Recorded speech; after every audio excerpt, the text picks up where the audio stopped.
on the one hand, if you just tell an original story and it turns out to be kind of shit, it's like, well, fine, okay, I don't care that much. You just did your thing and it wasn't very good, whatever. But like, if you're given, say, access to like some beloved legacy character or an entire universe, like with the say the Lord of the Rings, it's like this is your playground now, and you're being turned loose in it, and you completely fuck it up, or even worse, if you're someone like Ryan Johnson who intentionally goes out to like ruin legacy characters, like he was given Luke Skywalker to work with and turned him into an asshole and just like a hermit who just wants to die. That's when people like myself are going to have a real problem because it's like you have taken other people's work that they created with like real passion and real artistic integrity and absolutely screwed it over for your Well, own it's ego. funny. It's funny that I always look at, when you have tattoos, when people have tattoos done, other tattoo artists will not go over and work on that other person's tattoo, right? They won't do it. They'll say, I'm not doing that because that's someone else's work. Now they'll continue on the rest of the arm, but they won't go over that work. And I like the idea of that because, look, if you're doing Tolkien, of course, you know, Peter Jackson took liberties with that, but it was all within the vein of, nobody complained about it. He did a lot of research. He asked the right people the right questions, and I think that it's not too much to ask to just stay in that world, right, and respect the fans. For example, doing Black Hawk Down, one of the things that I get all the time from the military, and you kind of said it as well, was when people say the attention to detail matters. Like, having your I say costume because that's what it is as an actor, but having your uniform correct, holding the rifle in the right way, moving in the correct way. All those things are little things that will piss off, people because you're playing a real person in that world, right? But those characters for Tolkien or the Marvel characters or in Star Wars, we grew up with them. Like we're so familiar with them that when they start doing something other than what you know them to be, it's very jarring. And you start like going back and dismantling the other films as well in your mind, and Mm-hmm. that's a really sad thing. Like I said, I don't think that it is it's a negative thing. So look, like I said, I love the fact that you can write strong female roles. We all love those. I love Silence of the Lambs. I think it's great character. It's not saying that you can't write these roles, but like in the last Terminator, for example, I'm like, this Sarah Connor like sucks. You know what I Yeah, mean? they And went then, off the rails with that. That was but you terrible. know what I'm saying? And you sit there and Yeah, all you do is it's almost like ruined that memory of it, as opposed to, Rocky, who even through the Creed, still Rocky, still the character. Like it doesn't really. I mean, maybe the last one was different, but he still maintained that character. So it wasn't like a big jump. He became someone else. I mean, the last one was slightly different, but just and there's also this kind of pride that at that moment when the screenwriter came and he was like, I know that this was an established character. I know that people love these, but fuck them all. I'm God. I'm going to yeah. write something new because I'm so smart. And you know it in your head. That's what they're thinking. They're like, Oh oh, I yeah. don't care. I don't care about this. I'm going to change. Oh, I think we lost you there for a second. I don't know if Matt's internet connection's timed out for a moment. Um, I'll see if he comes back. Just while I'm waiting for Matt's connection to come back in. Oh, there we go. Yeah, sorry, I lost you there for a moment. Yeah, yeah, my bad. All right. I forgot what I was saying now. Ranting about something. Someone said like Um, the overlords have struck him down. Like you were spitting too much truth. Yeah, no, I mean, but look, all of this comes from number one, loving the arts, right? Like loving the medium, loving what we do, and secondly, you know, you want movies to be a success because you want more of them, right? You want it to go on, because ultimately, if the movies aren't a success, I mean, which might be a good thing in the long run, as you said, what happens is the companies fail. And then when the companies fail, then they can't make movies anymore, which might be a good thing in some instances. At this point anyway, or at least like make them like change their trajectory. But it all comes from a place of loving it, you know, and wanting to do good work. Like I said, I love strong female characters. I've played opposite, you know, certainly one of them. One very, I know you're not a fan of those films, but I wanted to ask you about this a little bit, actually.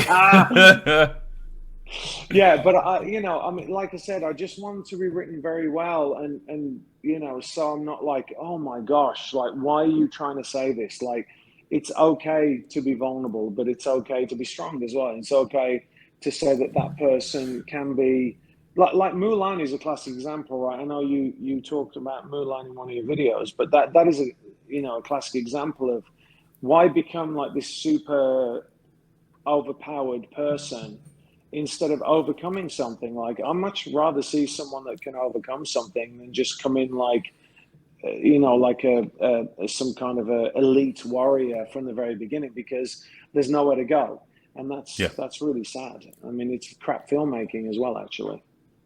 Yeah.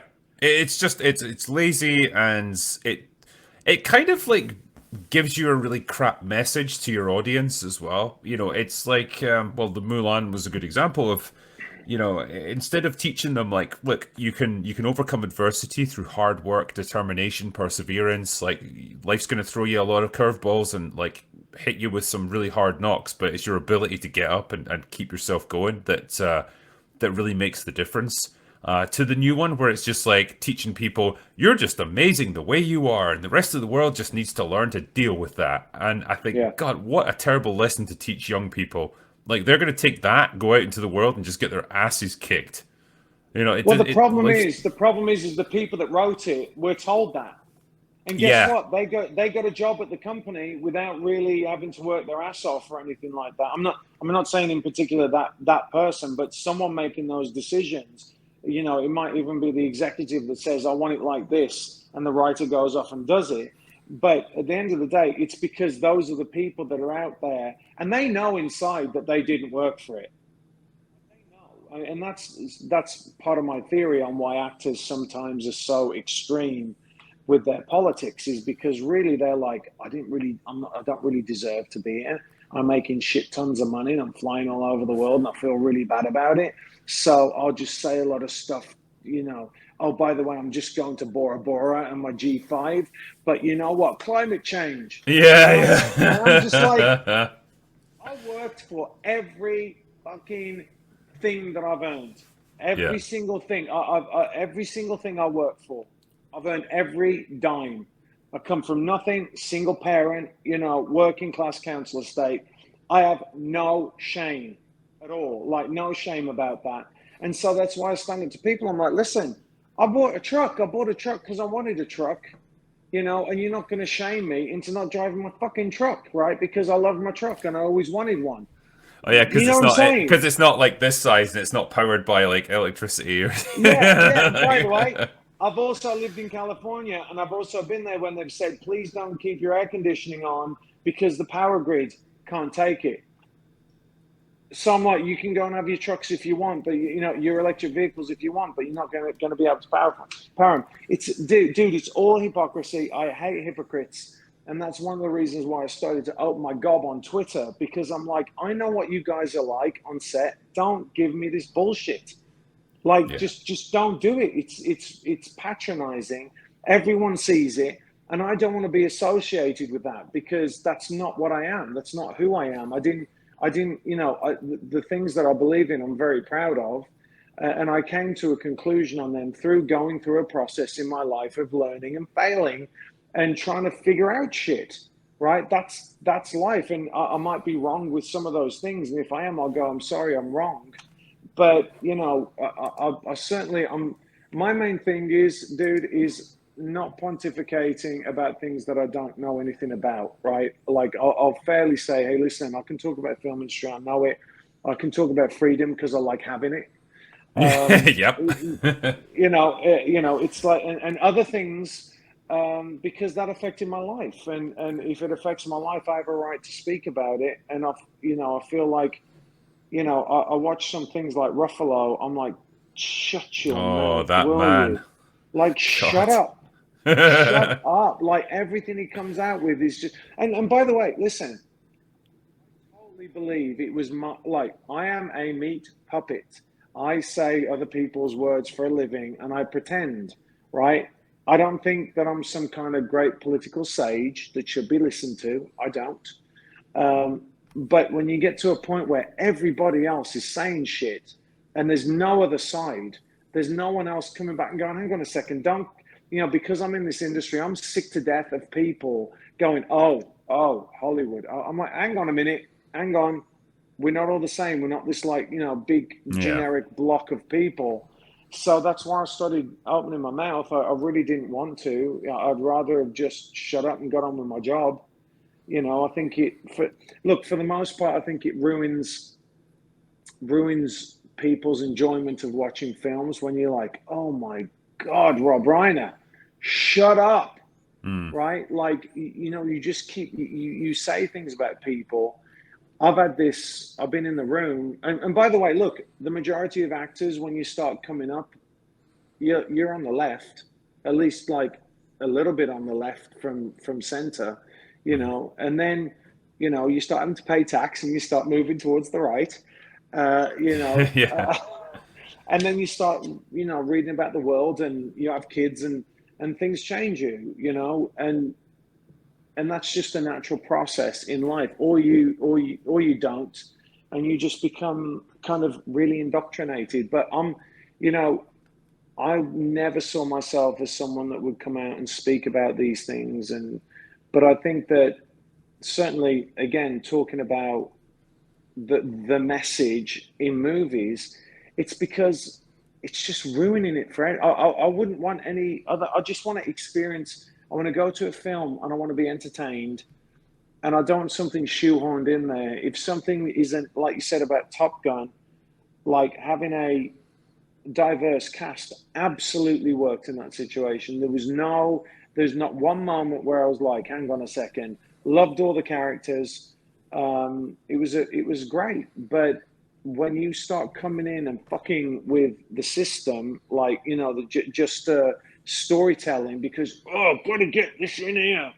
And what? It sticks out to, I mean, especially because you're a screenwriter, you're like, Mhm. how the hell would I get that in to my screenplay without messing it up completely, right? Like you can't do that. You have to compromise something unless it's about that particular topic. You know what I mean? If Yeah. you're writing something like Milk, then okay, it's going to be about that. That's fine. Just go Well, do yeah, it. like Go. that's the point of the movie. But it's like, yeah, if you're watching something like Star Wars, it's escapism. It's like I don't Yeah, want like current day political events like really awkwardly shoehorned into this movie, and I don't want to be told like I'm a horrible person just because of sort of like how I was born or where I was born or something like that. It's such shit things to tell your audience. yeah, and But it's it it's keeps just happening. well, it's horrible things to tell other human beings, and we don't want that for anybody. And it appears that when you defend it from your side, then you're called all kinds of names, right? Yeah. But that's not what it's about. Like I said, you can have those movies. I think it was I can't remember what the guy's name is now. Is Tyler Fisher? I think his name is. He did this whole thing about like why this latest message movie failed, and he said, "Oh, because all these other movies have failed before." When actually they haven't. He was doing it as a joke, right? Like they've been a massive successes in the past because it was a more organic thing, and now people are coming to this going, "I'm just sick of you shoveling this at me." Like, Mhm. if you do a movie here, like, you can't come out and say, if you don't come watch this movie, you're racist. Or if you don't like, Wakanda Forever, then it's because it's got black people in it. That's absurd. I mean, it's a ridiculous thing to say. Well, this is the marketing tactic now, because when they had the Woman King that came out like a month or two ago, Viola Davis literally was getting interviewed saying like, well, if you don't see this, then you're just prejudiced against black leading ladies. And it's like, what a terrible thing to say to your audience. Like, you literally have to come and see my film because I've told you so, because I'm going to brand you like a racist or whatever if you don't. That's not how you get people to see a film. You should be like, yeah, come and see it because it's really good and we're really proud of what we've done here. And, you know, I think it stands on its own merits. Like, you can't berate people into watching your movie. That's awful.